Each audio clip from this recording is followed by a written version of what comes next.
ইব্রাহিম আলাইহিস সালামের আগ পর্যন্ত কোনো নবীর চুল দাড়ি পাকে নাই, কোনো মানুষেরও চুল দাড়ি পাকে নাই।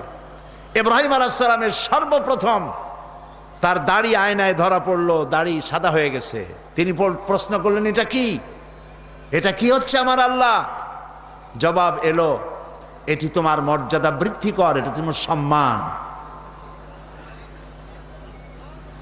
তো পৃথিবীতে আল্লাহ রাব্বুল আলামিন যত নবী এসেছেন, নূহ আলাইহিস সালাম এর পর্যন্ত ওহী তাকবিনী ছিল। তখন পৃথিবী কেমনে সৃষ্টি হলো, কি করতে হবে না করতে হবে ইত্যাদি সম্পর্কে সাধারণ ওহী আসতেছিল। আর নূহ আলাইহিস সালামের পরের থেকে নিয়ে যৌবনকাল এসেছে, তাই শরীয়ত নাজিল হতে থাকলো, নামাজ, রোজা, হজ, যাকাত ইত্যাদি। আর আল্লাহ তাআলা বললেন, আমি রসুলদের কাছে এগুলি, আমার এই কথাগুলি পাঠিয়ে দিলাম যাতে করে মানব গোষ্ঠী এগুলি অনুকরণ করতে পারে।